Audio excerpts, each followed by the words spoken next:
Bonjour, bonjour, everybody. What a week it has been. Notre-Dame, the first part of the opening ceremonies. A week ago today is, I'm filming this on Saturday morning, December 14th, I believe. And as I was crossing over the bridge, I noticed people here on the forecourt, and I literally ran to come over here because I was so excited that it is open again. And I do believe that maybe Pont Zero, because I see people over there. So I'm going to take you with me to go over and see it. But I recorded a video on Wednesday night when I was in here. I was lucky enough to be here 3 nights in a row. Monday night being the greatest of all the nights because hardly anybody was here. This morning they are doing a special mass. We're still not back to normal as far as opening times. That will take place on Monday. And today there's a special mass this morning at 10:30, and it's for school children. So there's a lot of kids around here. It's early. It's about 8:15 or so. Sunrise is at 8:37. I was kind of crossing my fingers we'd have a good one, but I think it's just too cloudy here in Paris. But we're going to walk over there right now. And I'm going to give you a little update around here and just kind of tell you about what it was like the first week coming in here and give you some updates. And but let's go. I'm going to take you with me. So the first time I see Pont Zero, I'm going to show you. And then I'm probably going to have to pause because I'm probably going to get too emotional. And let's go and see, shall we? I saw the other night, I noticed that the medallion itself was covered for protection because they had all of the, they built everything here. What's this? This is new. Hang on. We're exploring this together. This is all new. So this is probably going to have to do with what's going to happen and be built down below. So this is interesting. This little vent here. All of this is new. So it's not here prior to the fire. Okay. Nope, that's just a puddle. But look at that. Guys, you go right up to the door. I can't, you're gonna, if you saw my Instagram this week, the first night I went in there, I always kind of forget where it is. The first night I went in there, I was pretty emotional.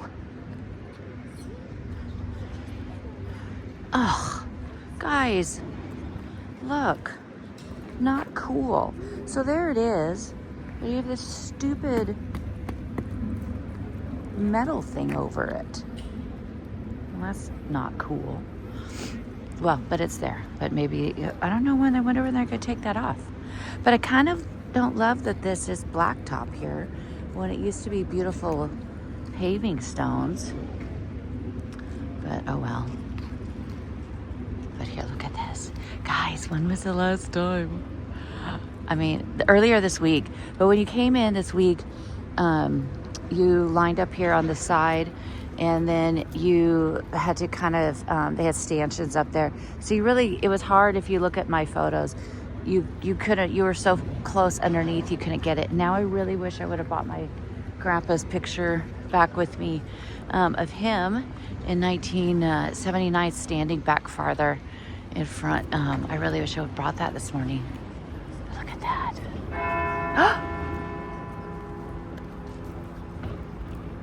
Stop.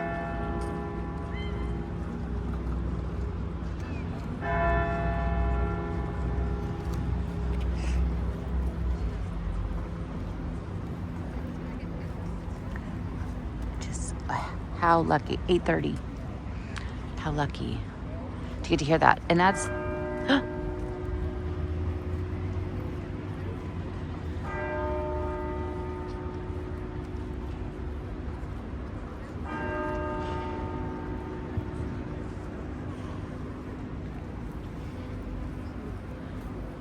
so those are not the bells in the North Tower, but those are the bells in the roof of the church.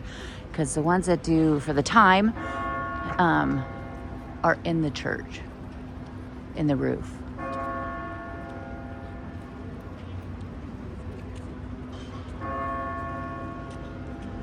but it is 8:30.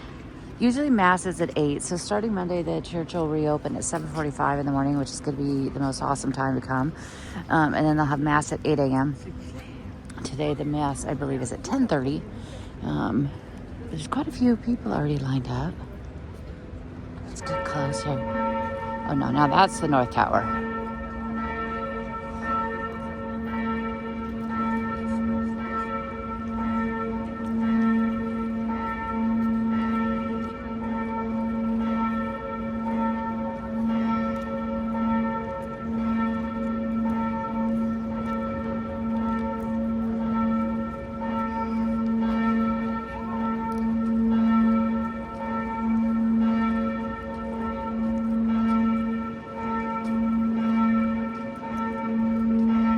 Gonna let you guys listen.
This might be one of those 5-minute ringing of the bells.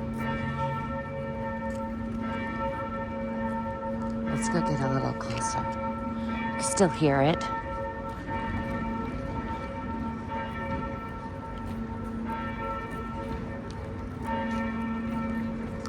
Let's see what this plaque is here. And I want to get you right to the good stuff, so I'll keep this around here kind of brief as I can.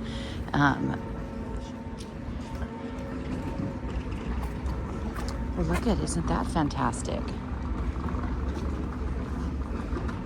Monday to Friday, 7:45 to 7, 10 o'clock on Thursday nights. And it even has all the times for Mass. And information inside the church. That's really fantastic.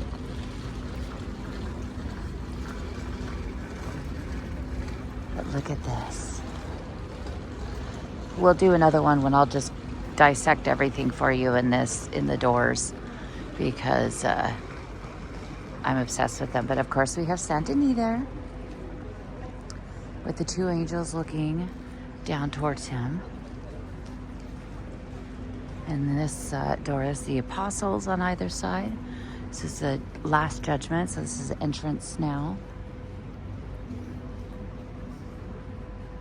And then the Saint Anne on the other side. But I'm going to pop around church, see what we find, and then we'll definitely check in on the south side to see how the work is coming. I've been busy with clients every day this week, so I haven't been by in the morning. I've just been by in the evening. It's just a nice lady that works inside there that I've seen every single night. Bonjour. I feel for those people, because Monday and Tuesday was fantastic. Wednesday was a disaster. It was just, it's the way people behaved in there. It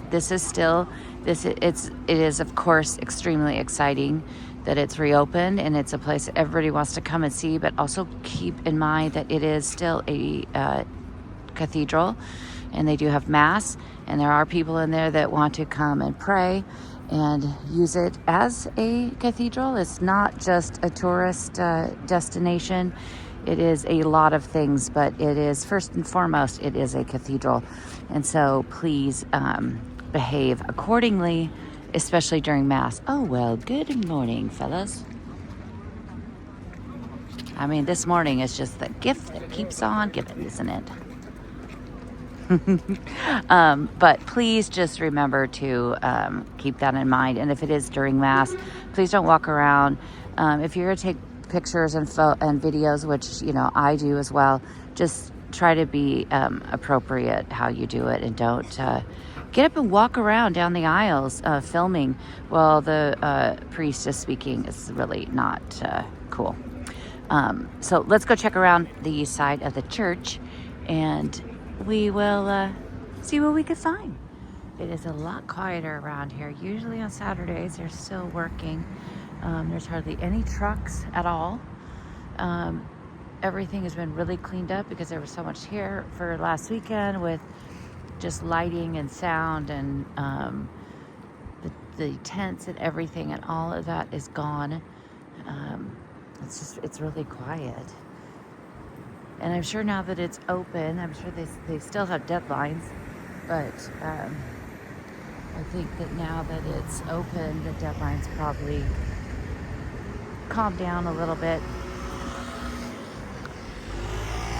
But I was trying to actually zoom in up there to the bottom of the spire, but there's just too much scaffolding up there to see through it.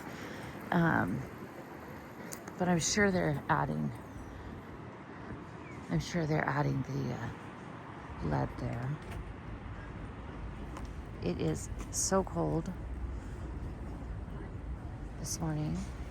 I have my fantastic little things in my stick to your socks to keep your feet warm. And while I would love to feel like I'm walking on little hot pillows, it doesn't feel like that, but my toes actually aren't frozen, but my fingers sure are. It's really cold. They said we're supposed to get a warm up after this weekend, but I think it was like high 40s. I don't know if I'd call that warm. But you could really see back into the apse or the silhouette of the church, and also the very top. Look at that. You can really see up there.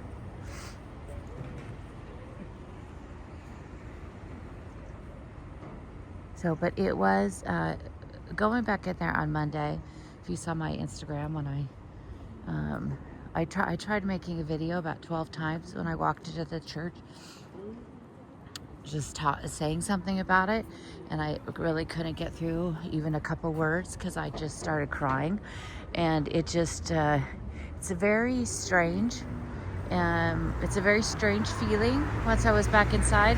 I think part of that is because I've been so intimately involved in every aspect of the restoration and tracking it and knowing what's going on and everything I've watched and read and looked at. And so it was very strange, I guess surreal, because you're in there and it's like, oh no, I know this, but I'm actually inside of it. So it was really interesting, and it looks it's very bright and clean. So it looks like something that none of us have ever seen in our lifetime, because the last time it looked like this was 160 years ago after Villa the Duke. But also strangely comfortable. It's kind of also how I would explain how that night I had my epiphany that this is where I belonged in September of 2016. It was very much kind of that same feeling, like, nope, this is where I know I'm supposed to be, and this is where I belong. It was stunning to be back inside there, and by the third night I kind of had gotten myself together, but as I'm sure I will still have many, many moments, because I'm going to return all the time. And I'm really excited. Monday or Tuesday I'm going to go into the treasury, because that reopens on Monday, and I can't make it Monday, but I'm going to go in Tuesday morning to the treasury and check that out and see that, because there's a few things that I'm a little bit bummed out about. The chapels, they moved around the paintings, of course, but they haven't returned a lot of the stuff into the chapel. So they haven't returned the different, reliquaries and, crucifix and things like that were in the chapels. But the biggest thing I'm sad about is I do not see the candlesticks from the coronation of Napoleon. Those used to be basically, if we could see right through this wall, the lower chapel straight from us. Those did not return, and I had read that the diocese said whatever was in Notre-Dame on April 14th, 2019, had to be returned inside Notre-Dame. So I'm hoping maybe those are in the treasury, because they've also added a few new things, like a piece of the robe of Napoleon that he wore for his coronation on December 2nd, 1804 inside Notre-Dame. So I'm hoping that's the case. Another thing is that the plaques for each chapel have less information than they did before, which is bums me out. But they do have it in French, English, and Spanish. I don't believe they had it in Spanish before. But it's just basically like what it is and who did it and the year. That's it. Before, it would have actual explanations. And luckily for me, I transcribed every single one of those things into a notebook. So I am going to do something and put all of that together and share that with all of you. And we'll go through chapel by chapel by chapel. But I'll share what the stained glass is and who made it and what it's telling you and all that kind of stuff. And another thing I'm kind of bummed out is they redid the little visitor book that you could buy for 10 euros. And it just doesn't have that much information. It maybe has here's the thing about the North Chapels, and it's 2 paragraphs, and then it just goes on to the next thing. And I wanted, of course, to go through every single detail, but I guess I'm going to have to do that. So I'll add that project. It'll be a massive project, but a labor of love. So that kind of bums me out, makes me sad that it's, more and more we're just kind of dumbing things down, and they realize, I think maybe a majority of people don't read those things, but I do. And I know all of you would too. So that kind of bums me out, but I also can't complain because I'm very happy to be back inside. All of the new touches you'll see in the video that will come next. The reliquary, which I was not a fan. It's pretty stunning in person, for the crown of thorns, which was back into the church yesterday. And the chairs are actually really comfortable and they're really lovely. And I'm going to go through each and every one of those things, the liturgical items, the furniture, everything. And I'm going to give you more information on all of those, including who made them and the story behind those ateliers, because I think that's actually really fascinating. And I was talking to my best friend for his birthday last night since high school, and he was saying that he's I love that you share the stories of the people and the people behind it, because it kind of brings it more to life. And I love that because I love those stories so much. So if I love them, maybe there's some of you out there too that would love to have those, to know some of those stories as well. So here she is. But don't go anywhere, because coming next is a walk inside. And in that, I also say to please let me know if there's something that you want to know more of. Put it in the comments, post it as you're watching it. Post it in the comments of things you want to learn more about or see or know more about, or send me an email, Claudine@ClaudineHemingway.com, and let me know what it is that you want to know more about Notre-Dame. So that is coming to you right now. So enjoy a walk inside of Notre-Dame now that we have her back. But don't worry, I'm still going to be giving you all of the information every single week. But maybe we'll also, I'll pepper in another tour of something else in the city. But we still have years of information here on Notre-Dame to share with you. So thank you guys so much. Don't go anywhere, because coming up right now is the inside of our beloved cathedral. Bonjour, bonjour. It is the day we've been waiting for. This is Wednesday, It's Wednesday, December 11th. Notre-Dame officially reopened to the public on Sunday. I was here Monday and also Tuesday.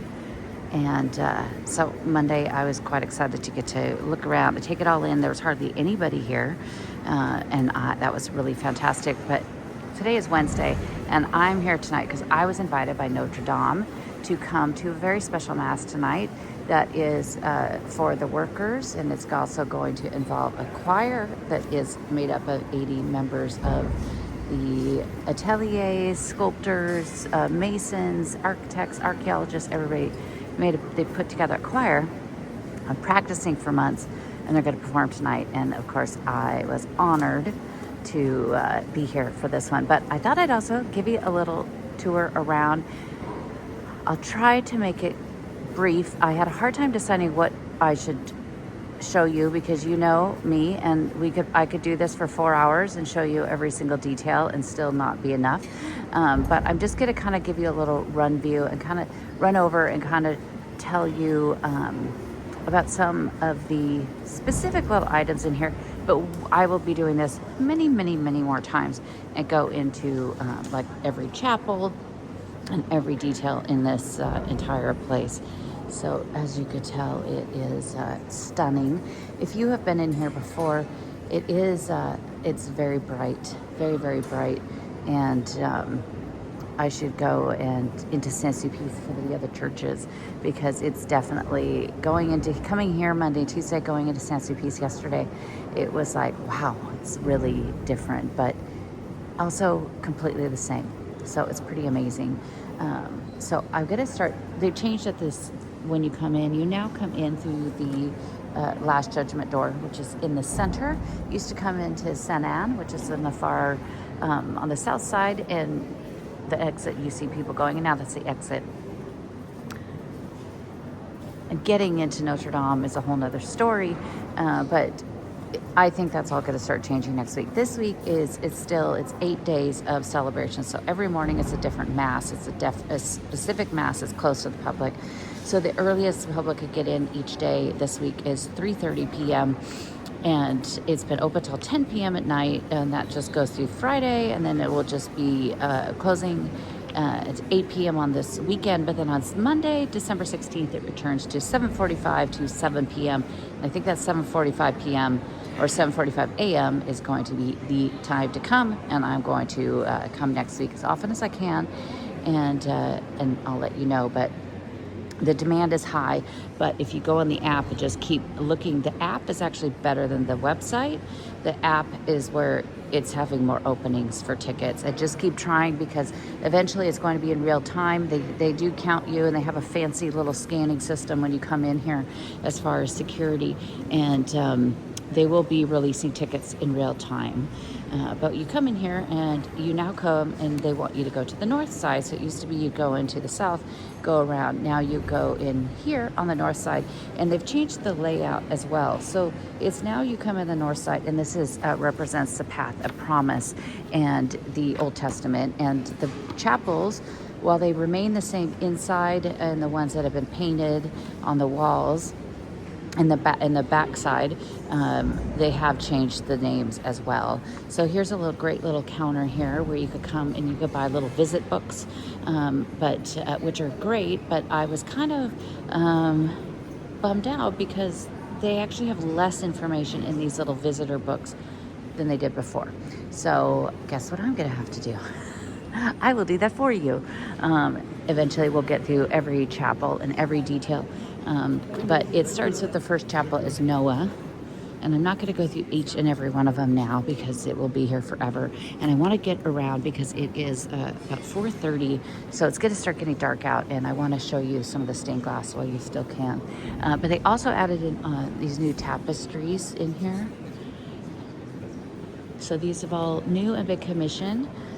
Another thing that I'm kind of bummed out about is I had read that the diocese said anything in the cathedral on April 14th, 2019 had to return.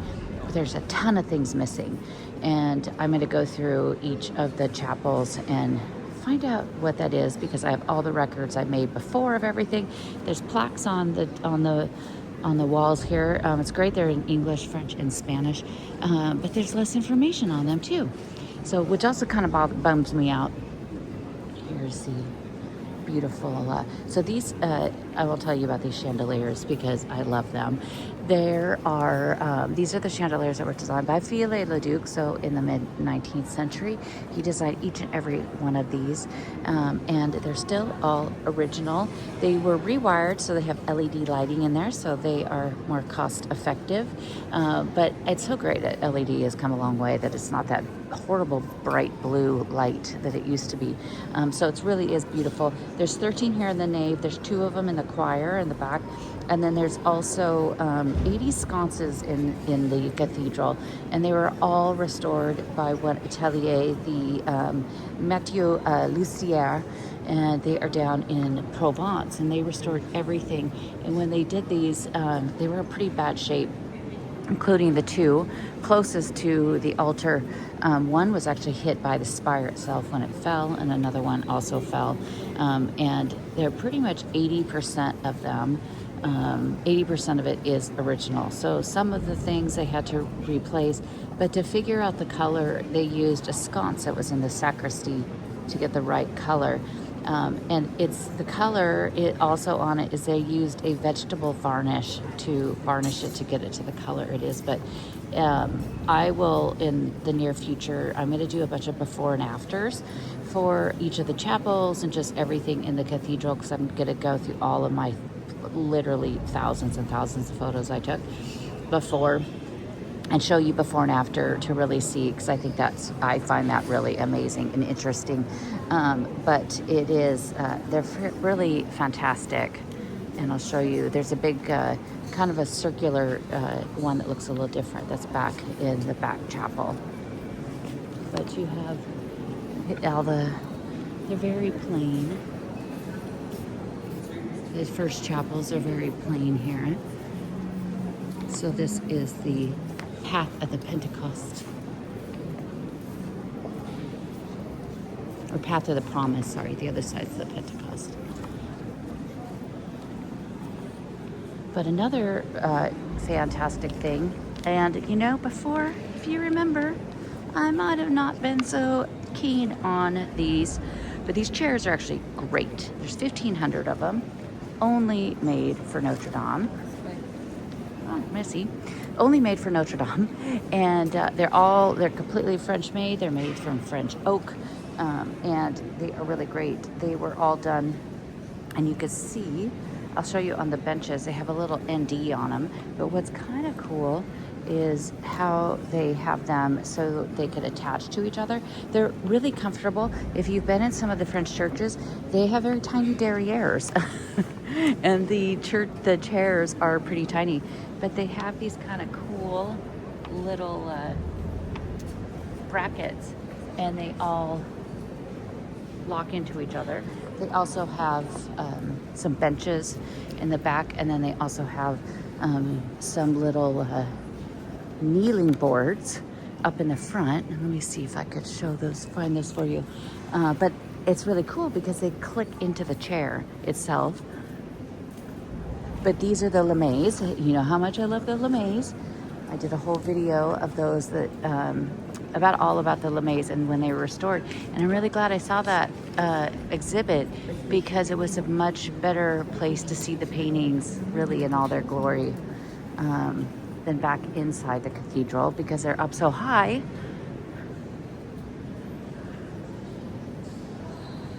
This is one of the confessionals, and they redid those, so the outside has that beautiful carved wood, but the inside is glass on the top, so it's soundproof. Let me see if I could find some of. I think they're not up in the front. At least I know they're. Oh, here they are. There's people sitting there, so I can't. Oh, here's some. So these are kind of cool. You can see it's kind of dark, but do you see how they kind of just attach onto the back of that? Really ingenious. And they're, like I said, they're really quite comfortable.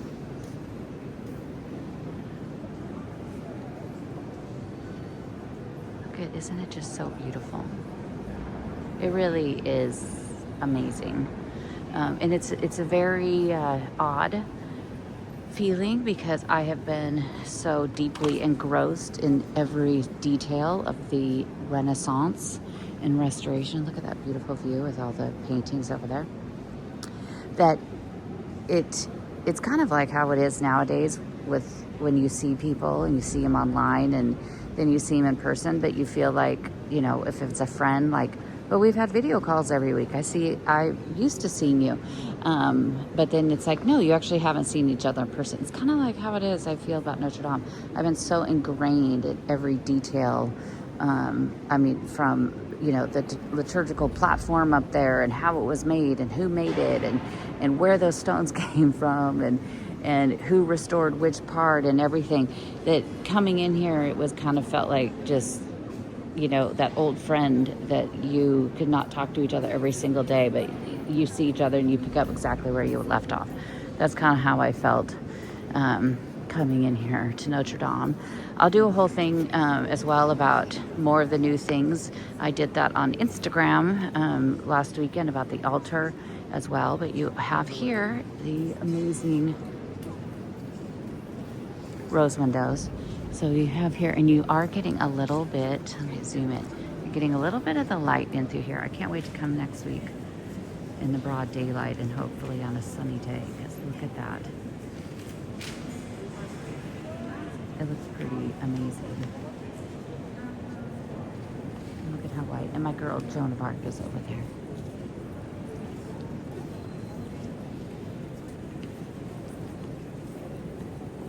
But the south rose window is all about the coming of Christ. You have the apostles down below, and that window was the one that I told you about when we talked about the outside. The Viollet-le-Duc took apart and actually had it move 15 degrees, just kind of like turning an old rotary phone, so he could incorporate more iron ring in there to help with holding up the church. So some of the window has is 12th century and some are 13th century, and some of it is actually 19th century. But the north window behind us, which I'll show you a little bit better from the other side, the north window and also the west window, so the west window over the entrance, that is the oldest. That is 12th century. You can see here, we're kind of underneath it, so it's a little harder to see. But they still have some things to do. There's supposed to be a painting up here, and that's not back yet. And Monday when I came in, they didn't have audio guides. Tuesday when I came in, they had audio guides that you could rent. They have a fantastic, super cool ramp that if you need to, if you have a wheelchair, that you could use to get up and around, which is fantastic. And I think my favorite part is the back, because you have the beautiful windows and you have all the beautiful painted chapels. There's the candles that they have here at Notre-Dame. It's pretty crowded right there. I'll show you down a little further. There are specific candles. They're made by a small company of 15 employees down in Lourdes, where there's a very big pilgrimage spot. And they're very specific to Notre-Dame. These are the bigger candles right here. But this shape, I'll show you the smaller ones on another side. Ooh, all the lights are now.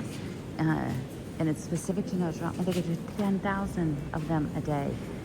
Each of those candles is €2. The big ones here are €5. But they go through 2,000 candles a day, which that's a lot to upkeep here on the church. But these are the chapels that Viollet-le-Duc did. There's more people here than Monday and Tuesday.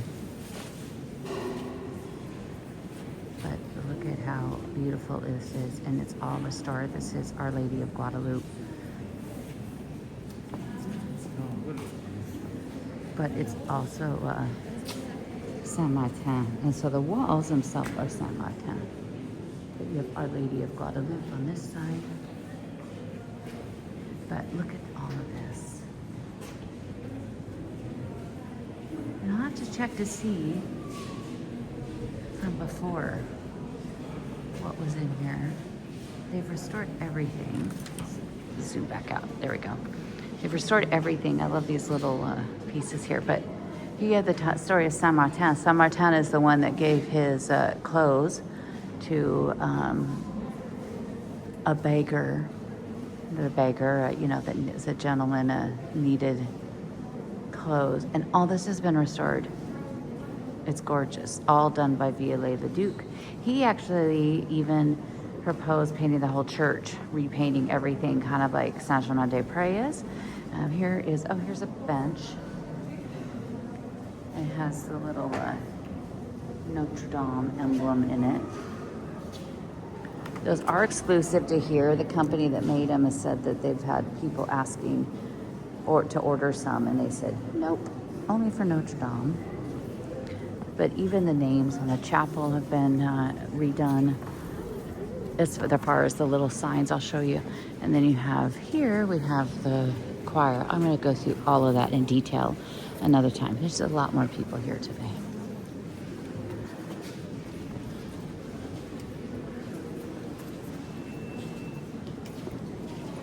But look at how it says, do you know that there is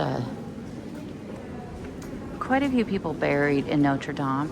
The chapels and the churches, you had the chapels, you have people that they have their tomb here, but really they're actually buried underneath, and so they're not actually buried right here in the wall in this spot, but underneath.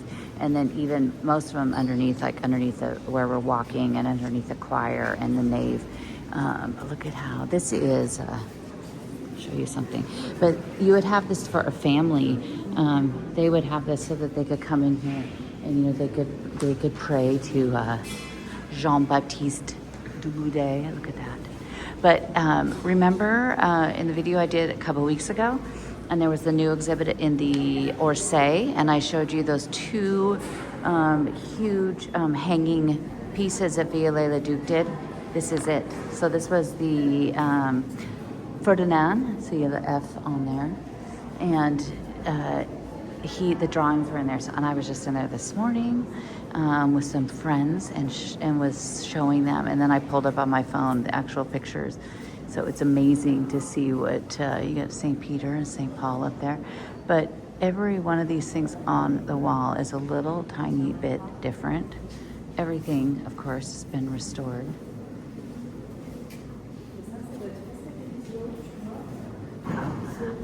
Look, I think, should I go and tell them how much I love them and thank you? So two of the restorers, because they are coming tonight. So I just will just walk around and just say, I love you, thank you, I love you. So here's some of those are the new signs they put on here. Oh, here's the specific, this is the very specific shaped candle. It's kind of a little, let me show you. It's kind of a little cup. And you do it all by credit card, of course. It's kind of a little annoying because it makes a noise every time somebody buys a candle, which when they're doing mass is a little strange.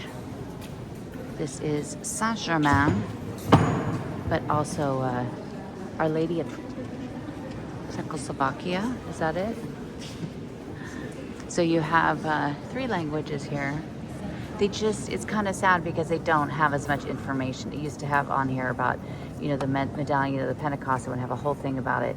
It does tell you who did it, but it would also tell you who does the windows. So in the other chapels where the windows tell a whole story, stained glass, it would tell you the whole story about that. And I'm really bummed out. It's sad because maybe they realize people don't read things anymore. And so it's kind of sad. We have the chapel at Saint-Louis, and this one was one that was always one of my very favorites, because you have the other side is really my favorite, but you have 4 saints here, and then you have 3 statues way up there. All of the chapels have these same ceilings with this beautiful blue like you see in Saint-Germain-des-Prés. But we have Saint Clotilde there on the left. Saint Clotilde, as you know, was besties with Saint Geneviève. And then you have the crowns and the fleur-de-lis here. That's kind of the mention of Saint Louis. And at the very top, back up a little. And I know we're watching this later, but I need to shout out. Tell me in the comments right now who that guy is in the center. You should know this. I need to see in the comments. Saint Denis, of course. Usually if you see a guy holding his head, even though there's a lot of martyred saints had their heads chopped off, it's got to be Saint Denis, who's, you know, one of the patron saints of Paris and beloved saint that watches over Notre-Dame with Saint Geneviève. But I need to keep moving and try not to go into every tiny detail because this will be here forever. But you can see here the choir closed to the public, but I'm going to come in one morning and hopefully that's what I did before. But one of the really amazing things is the Pietà, and it's really hard to see it. I zoomed in and could see a little bit better on the other side.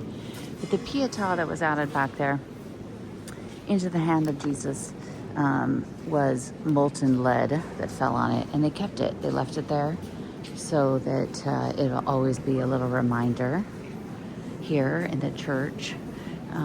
So there's been priests every night that I've been here just walking around and answering questions, which is pretty fantastic. And then here, I know I have talked about this and not into it. Don't know about this thing, but it is in fact pretty fantastic. So this is the new reliquary. This is a part really you should not go into.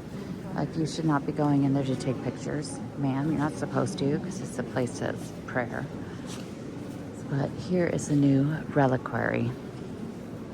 And it is pretty amazing. It was designed by Sylvain Dubuisson. And it was done at the Atelier Saint-Jacques. And the Crown of Thorns is going to return here on Friday the 13th. So it'll have always already happened when you see this.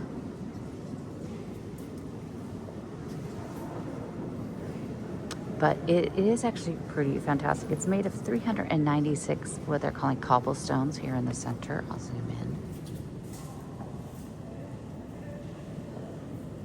It is actually pretty beautiful. I got pretty close to it the other night. The other trick is, when you come here and they're doing Mass, everybody's sitting down watching Mass. And I've done this for the last 2 nights. Nobody's really back here looking at anything, so you kind of get the whole place to yourself. But it's 396, and then around it in the metal are, there's supposed to represent thorns, and there's 360 thorns. You also have the lights down below, and it is pretty gorgeous. There's the chandelier that they also restored. There used to be a chandelier it was there in the 70s and also the 80s and even in the 90s. It's a big chandelier kind of over the altar, and that has been gone. And I had somebody asking me about it, and we can't, I will keep looking in the amount of books and magazines I've bought and newspapers over the last week is insane. And there's a book here that is probably the best book I've ever seen about the restoration. But Viollet-le-Duc took extra special care on these back 3 chapels. And here's the gorgeous cross that inspired my favorite Jean-Charles de Cassavajac with how he designed the golden crosses that are on the new vestments of the priests. Now back here, if I could get close enough, I want to show you this, because one thing, of course, that I love is the rooster is here. This is the rooster that was above on the spire when it fell. And the moment, as you all know, that I fell in love with Philippe Villeneuve. If he's here tonight, I will die. We've talked a few times. He told me a lot of really great things about Notre-Dame the last two times I saw him. But I do want to show you this because this is amazing. So that map in the back, I'll kind of tell you about it while we wait to get in there. The map in the back was something they had done that night about where and how they were going to get into the Notre-Dame and put out the fire. It's kind of dark back here. Here's a helmet of one of the firemen. But this cross, and it's kind of hard to get in here. It's kind of dark, but and there's glass. It's in glass, so it's glary. But this cross, you can see that all the lead, and so it's that's how the lead was when it fell from when it was melting.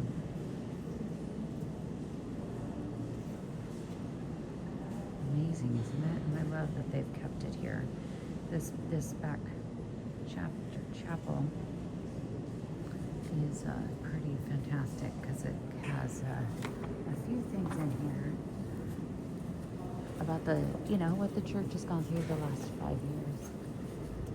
And of course, we have the rooster, which you've seen many times because it was at the Architecture Museum. But it also has a big thank you to to everybody that helped raise the money, because it was all only from, of course, 840 million euros raised for the restoration, all donations.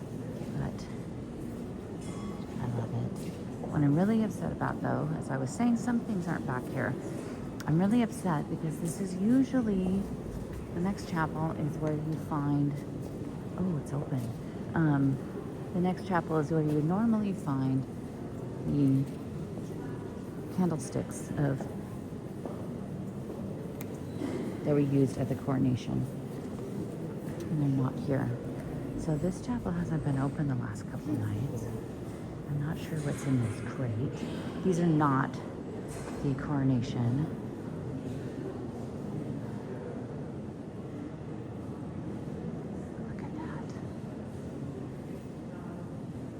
I'm going to pause for a second because I want to get some photos of this since it is open today.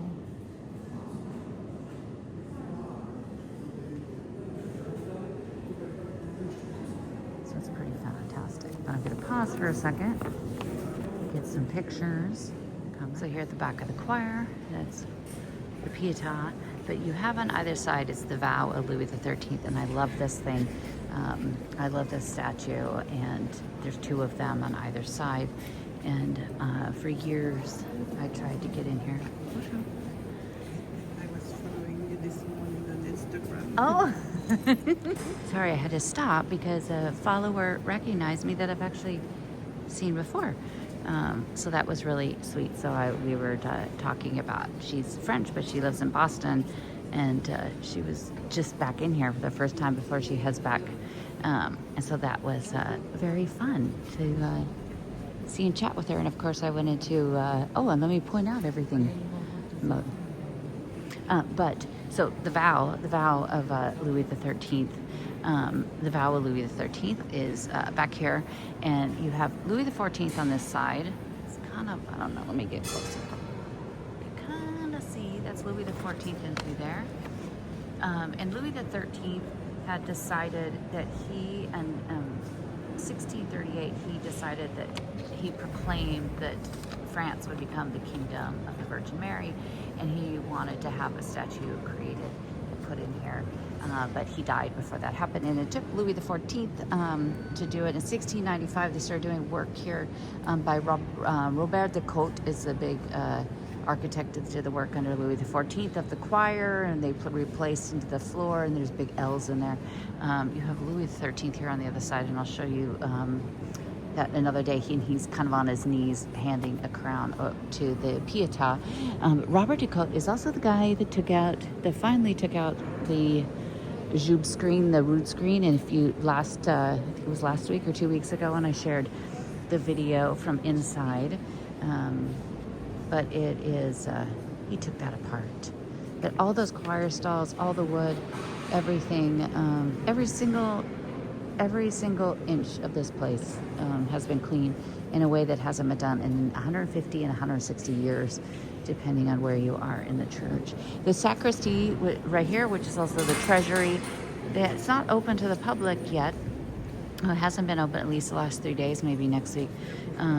But the door was open the other night because it was right before Mass. That cute little fella, the little shorter one, if you've been watching the Mass on TV at all, streaming, you've seen him many times. Here on the wall here, you have all of the names of the different archbishops. And the current archbishop is on the other side, there on the north side. But look at how beautiful. I think the back chapels, I think, are my favorite because they are the ones that are painted so brilliantly and beautifully, and the color is just fantastic. And then when you go to the other side, you have all of the lames. But this is, here you have the priests in their fancy, the special robes that they have that were created by Jean-Charles de Castelbajac, my favorite guy that did the angels, chalk angels. Those will be used they are doing those in the morning, so they're using those for the special masses. And after the opening week, every parish in France will get a set, so that every parish will have a set of them, which is going to be kind of amazing. Here is a plaque over here on the wall for Marie de Sully. Sully is the bishop that is the one that built Notre-Dame, and it was kind of his money that did that. Oh, also these holders for the candles, all new as well, designed here. I kind of miss the old wood ones. It's in Saint-Germain-l'Auxerrois. Oh, there's the plaque. I couldn't find this here the other night. And there's a plaque here that was same place. It's the original one that was here right underneath her feet. And it was put in here because Paul Claudel, you see that? Paul Claudel, who I think is a big fat jerk, was the brother of Camille Claudel. He came here on Christmas Day, 1886, and during Vespers, he heard them play Magnificent and was transformed. And then he wrote a big poem about it, but I think he's a jerk. Because he was a jerk that threw away his sister, Camille Claudel. So we don't like him. Here, this was one of my most exciting moment when I came in here the other night when I found her. So this is Jeanne d'Arc. Of course, the church plays a very big part in the story of Jeanne d'Arc, because this is where they had part of her beatification to name her into a saint. But this is, every time I come here, I would light a candle and leave it here for Joan of Arc, which I've done the last 2 nights, and I will do it again tonight. And then I leave one at Saint-Geneviève and also Saint-Denis, because the other night Saint-Denis had 0 candles. I was like, how rude. Nobody's leaving candles for Saint-Denis. But I love her, and she's just kind of one of those touchstone things for me here. So you see more of the amazing chandeliers, and it's dark now as I yapped too long. And I was just telling her that I said, oh, I try to do this briefly, but I don't do anything briefly. But you have the gorgeous north rose window, and that is all the north window is originally you have the Virgin Mary in the center of it. I'll come another day when we can see, that was also done. That dates back as well to 1250. And both of the rose windows, guess who commissioned them? Saint Louis. How cool is that? Louis the Ninth, that brought the crown of thorns, commissioned those rose windows. Pretty awesome. But what else is there anything else? I'll show you the other side here. And then I am going to roam around. But she was also telling me that she just walked in. They just let people in. So I think maybe I think they're figuring things out. So you have more of a chance now, which is good because they're just letting people come in. I'll be back, girl. I'll be right back. But you have on this side, this is the Pentecost in the New Testament. You have another, the Saint Joseph Chapel. This is another confessional. I'm just gonna mill around in the back so I could see all of the workers. More, you have the Lemaze here. There's one more Lemaze. So there was 13 here before the choir, now there's 14. So I'm going to figure out which one that is as well. I have had clients every day this week and will for the rest of the week. And so the next week I'll have more time. I'm going to do another week of no clients so I could have the time. And I want to try to come in here in the morning as much as I possibly can. So there's 1,500 of these chairs. And I think tonight, because I was invited, there was also, the workers were invited, also residents of the island were invited. But this was a really special one because this is one where they specifically picked regular people to come. The other days are like charities and everything else. Those two guys were laughing at me. Saint Vincent de Paul. Saint Genevieve. There's Saint Genevieve there because she's without a lamb, but she's standing on her boat. But usually there was things hanging, you had things on both sides. Most of these chapels, you also had things like crucifixes and other pieces. This is also a brand new gift shop. Again, the other night when I came, hardly anybody was here. And now it's really busy. But it doesn't have a ton of things. I had somebody make a comment about how this was the nicest giant mall they've ever seen because that's what this is. And I, of course, responded with my feelings on what they said. It costs a lot to keep up Notre-Dame. You also have heating, you have lighting, you have all of these things. And sure, they're making at least $20,000 a day on candles. If they have 10,000 people, I don't think they've had 10,000 people in this week.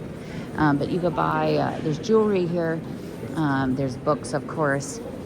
That big book right there is a fantastic book. I want to find the other one to show you, maybe on the other side. That big one that they just took down to look at. But you have a book that's all about the crown of thorns. Those books are also French, English, and Spanish. There's rosaries. But then you could also buy medallions. I am going to get one of the medallions that has the facade of Notre-Dame on it. Necklaces. But where's the other books?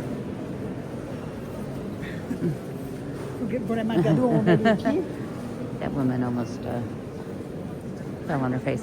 That book you can kind of see in here. I have these at home, but this book that's right there, I'll show you. I'll put pictures of it. They're really great books. The big book, I think it's about 90 euros, but the details in that series, they make quite a few books about the churches of France, and they're amazing.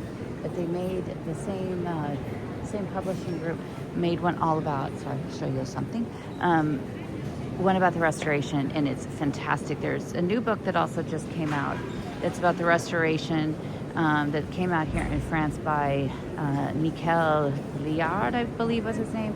Really great book, but the one that I got here the other night was far better. The other one, which I think they've also publishing in English, has some great pictures about, but it's mostly pictures. But the one I got here the other night really was fantastic. And I don't even see it here. But when I bought it and I said, oh, and I need that. And the lady said, oh, she's like, it's 69. And I was like, d'accord. I mean, she could have told me it was $269 and I probably would have, I didn't care. I had to have it. But I think that's everything I wanted to share with you today. And of course, I'm making this much longer than it needs to be. But look at this. And I'll record a little bit of the choir and put that on here as well. But please actually also leave in the comments or send me an email, Claudine@ClaudineHemingway.com, and tell me the things that you want to know more about the church. I'm going to do some videos and do some where, like, we'll go through every single chapel here, who the saint is, who it's named after.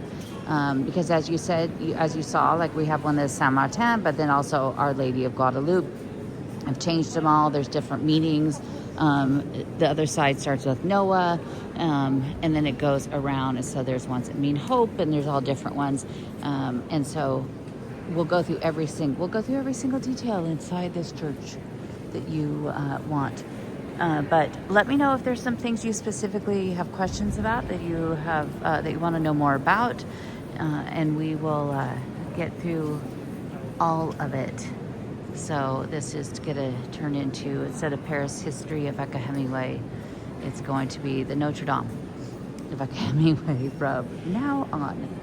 So I don't go anywhere. I'm going to hopefully get some video of the choir, and I'll get you a little bit from out front when I leave at night. The tent is coming down. It's almost down. And I saw the Pont Zero. It's covered. The center of the medallion's covered, but I did see it, and it is still there, and I'm so excited. I can't wait. I'm hoping that by beginning of next week, I could step on it once again, even though this time I live here, so I don't have to go and stand on, spin around hoping I return. I'm here. All right, I'm gonna go squish in there and buy my medallion as well, because, you know, I can't come in here and not buy something. I'm supporting the church. That's really what I'm telling myself. All right, guys, hold on. Hopefully, I'll have some of the mass and the choir for you. Okay, real quick, here's the one book. This is the book that has been published since way before the fire. I used to see it in here and just drool over it and want it so bad. But it is big and it's heavy, and it's, I think, 85 or 90 euros. I found it in the Louvre bookstore, so I had a discount. So, you know, it's 5%. It matters. But I'm going to see if I can find the other one. I don't even know if it's on, maybe they sold them all, but I hear that they're having a hard time keeping up. But let me see if I can find the other one. If not, I'll show you a picture of it. Bonsoir. So I don't know when they sang, because they didn't show any of it, and they were back in the choir. So it was supposed to be during after the communion, but then after the communion there wasn't any singing. So I don't know exactly what happened, but